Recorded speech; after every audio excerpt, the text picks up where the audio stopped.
Bonjour, bienvenue sur Je suis née 3 fois. Nous sommes avec Anne-Catherine Carrega, spécialiste souffle et voix. Bonjour Anne-Catherine. Bonjour. Tu nous as dit, je te cite, la puissance est l'allié de la douceur. Alors ça, j'aimerais bien que tu nous en dises plus, parce qu'il y a vraiment, je pense, des confusions dans les termes actuellement, et je trouve que, voilà. Alors ça, ce sont mes termes à moi, bien sûr. Oui. Pour moi, la puissance, c'est vraiment la puissance qui vient de l'intérieur. Donc, elle est canalisée. Et forcément, elle est alliée à la douceur. C'est pas, pour moi, la force de volonté, ça serait quelque chose de beaucoup plus horizontal. Oui. La puissance, pour moi, elle est verticale. Et la force, elle serait horizontale. Donc, ça serait avec la volonté. Et du coup, ça peut être dur, ça peut être agressif, ça peut être... Mais nous avons vu des personnes où tu donnais une indication et il m'a semblé que c'était le même volume, mais je le vivais pas du tout pareil suivant où ça se plaçait. C'est de cet ordre-là, il y a un placement. En tout cas, pour moi, la force, elle est plus dans le haut du corps, les épaules, la tête, etc. C'est plus lié à ça. Et la puissance, elle vient vraiment du fondement. Donc, elle est à l'intérieur. Et donc, elle est canalisée. Et plusieurs fois, tu as fait appel, en tout cas, tu nous as parlé des lignées, ou en tout cas du côté féminin, du côté masculin. Est-ce qu'il y a un lien avec cette puissance de pouvoir se fonder au niveau du fondement, mais aussi au niveau des pieds? Est-ce qu'il y a quelque chose en lien avec cette puissance de pouvoir s'appuyer? J'ai vraiment vu des personnes chanter comme ça, j'allais dire, avec la nuque et les épaules, voire les omoplates, voire... Et après, c'est comme si c'était pas une inversion, mais ils pouvaient se poser sur les pieds. Ou alors des pieds, il y avait une personne qui avait les pieds comme ça, il y en a une qui avait les pieds plutôt comme ça. Oui. Et c'est intéressant quand tout d'un coup, il y a eu quelque chose de l'évocation des lignées, les pieds se sont comme posés sur la terre. D'ailleurs, il y a quelqu'un à la fin qui a dit merci au sol. Alors, je sais pas si c'était en lien avec ça, mais moi, ça m'a touchée parce que j'ai vraiment vu des pieds toucher terre. Ça peut paraître... Bah oui. Voilà. Est-ce qu'il y a un lien entre les pieds et la puissance? Est-ce que tu dis parfois de respirer clairement jusque dans les pieds? Et même de respirer par les pieds. Respirer par les pieds. Oui, de sentir le souffle qui monte dans les jambes, bien sûr, par les pieds. Oui. Donc nous ne chantons pas comme des pieds, mais avec les pieds, avec toi, c'est ça? Nous chantons avec tout. Ouais. Nous chantons avec tout notre corps, toutes nos cellules. Ça, c'est très important. Oui. Ça veut dire que c'est une conscience et une intention? C'est une vigilance? C'est comment pour toi, ça? Oui, ça serait une conscience. Chanter avec toutes les cellules. Chanter avec tout son corps, oui, mais ça se fait pas forcément comme ça, hein, clairement. Hein. Mais bien sûr que c'est important de se sentir posé sur la terre, sur le sol, et en même temps de se sentir posé à l'intérieur de soi-même, de se sentir dans son bassin, avec effectivement les deux côtés. Plus ou moins les décalages. Et puis de sentir les deux côtés, je peux m'appuyer sur les deux. J'ai deux lignées par exemple. Oui, mais nous avons vu quand même, excuse-moi, mais souvent, est-ce que tu t'es senti, même tu l'as dit, est-ce que tu as été complimentée par ta mère? Non, il y a vraiment un décalage. C'est vraiment quelque chose d'assez récurrent, ce décalage, oui. Ouais. Oui. Est-ce que, tu vois, moi je me suis dit, est-ce que nous sommes assez attentifs, tu vois, moi je vois des gens qui se font des entorses, et finalement je me dis, qu'est-ce que ça vient nous dire de cet appui, et qui nous fragilise quelque part, et qui nous... Voilà, je trouvais ça intéressant d'interroger ces appuis que nous avons eus ou pas, et puis à un moment, je trouvais ça bien, parce que quelqu'un qui est adulte, qui fait le stage, et qui dit, oui, mais moi je ne l'ai pas eu, et tu dis, maintenant tu vas te le donner. Oui. Alors là, waouh, parce que du coup... Il n'y a pas de fatalité, il n'y a pas de, excuse-moi, mais de pleurnicherie. Tu ne peux pas rester dans un statut de victime. Il y avait quelque chose où il y avait une restauration des lignées, mais de l'intérieur. Est-ce que ça, tu peux nous en dire quelque chose? Parce que pour le transgénérationnel, je trouve que c'est vraiment important de ne pas toujours j'ai pas eu, ok, j'ai pas eu. Oui. À un moment, tu t'es levé, tu as dit ok, tu l'as pas eu. Et puis hop, tu es passé à autre chose. J'ai senti que il y avait, voilà. C'est-à-dire, c'est important de reconnaître les choses quand il y a des émotions qui arrivent du passé, etc. Bien sûr, on les gère, etc. Mais au bout d'un moment, tu peux pas rester là-dedans. Tu peux pas passer ta vie à te dire ah ouais, j'ai pas eu. Ah si, tu peux. Oui, tu peux, si, bien si, sûr. Oui, bien sûr. Tu peux. Tu peux pas dire, j'ai pas eu l'amour de ma mère, j'ai pas eu ceci, j'ai pas eu cela toute ta vie, parce que sinon, bah, tu restes effectivement dans le statut de victime et tu n'avances pas d'un iota. Donc, ce qui me semble important, c'est à un certain moment de se dire, ok, effectivement, je l'ai pas eu, voilà. J'ai pas eu, mais qu'est-ce que je peux faire maintenant avec ça? Et qu'est-ce que je peux me donner moi maintenant? Ça, c'était délicat. Hein. Eh bien, oui. Les personnes où tu leur as demandé reconnais-toi, oui. aime-toi. Enfin, Oui, parce que finalement, nous cherchons toujours à l'extérieur. Oui. Hein, l'autre, mais il m'aime pas assez, machin.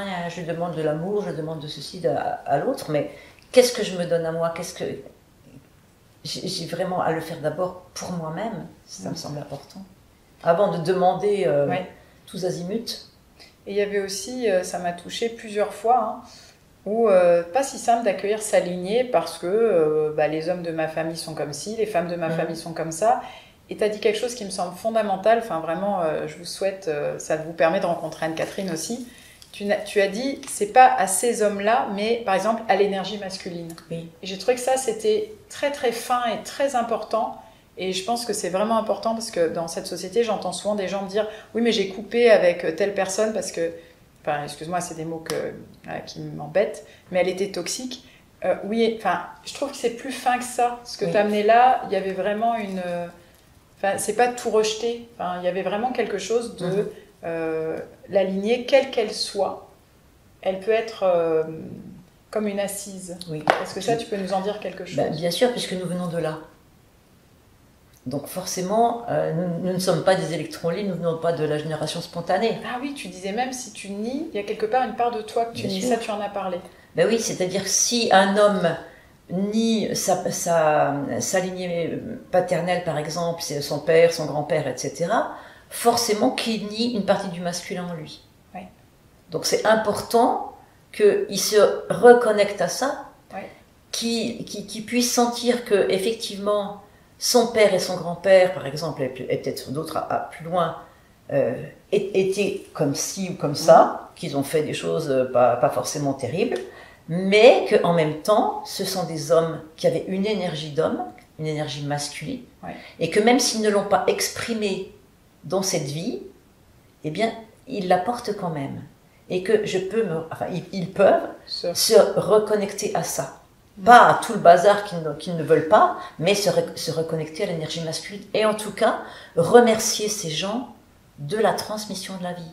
Parce que s'ils n'avaient pas été là, ils ne seraient pas là. Donc ça, c'est quand même hyper important. C'est pas si facile, ce merci à ceux qui nous ont engendrés ou précédés. Oui. Ah non, c'est pas facile. Mais en même temps, quelque part, c'est une façon aussi... Nous avons un arbre généalogique. Tu ne peux pas dire celui-ci je le veux pas, celui-ci je le veux, celui-ci je le veux pas. C'est pas possible. Ils sont tous là. Et même quelquefois il en manque, il faut les remettre aussi. Parce que quand l'arbre n'est pas là, ce week-end je l'ai pas fait, pas une seule fois, mais bon ça s'est pas présenté. Mais quand les gens ne sont pas à leur juste place, c'est le bazar. Oui, je me souviens très bien la dernière fois, tu avais placé quelqu'un, oui. Tu avais mis quelqu'un à droite, comme reprendre sa place, même dans sa propre histoire en fait. Et dans son propre cercle familial, dans la famille d'origine. Ouais. Parce que si le père est à côté de moi, alors que c'est la même...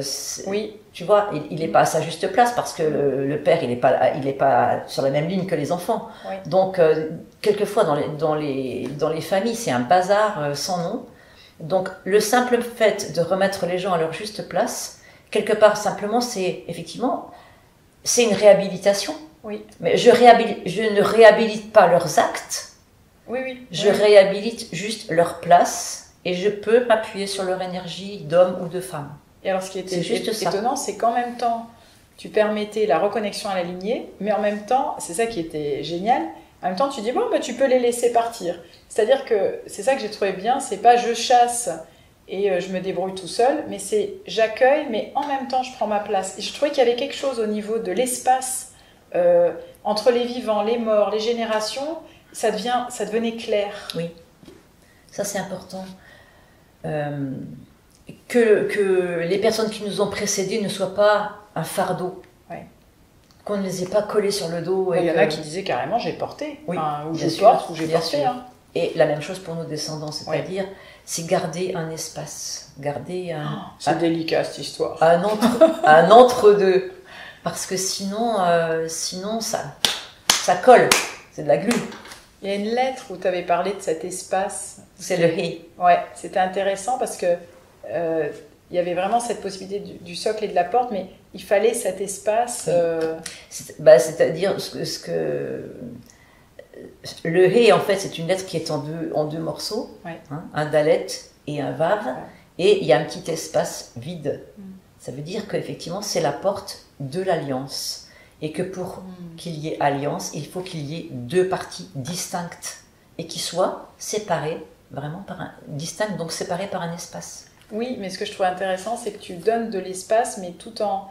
Il y a, dans ce que je vois parfois, c'est j'ai coupé, entre guillemets. C'est pas et coupé. Ça fait et non, c'est pas pareil. Justement, voilà, c'est parce que si tu laisses de l'espace, justement, tu peux créer du lien. C'est ça. Parce qu'il y a un vide. Si c'est plein, si c'est en fusion, tu peux pas créer d'espace si c'est comme ça.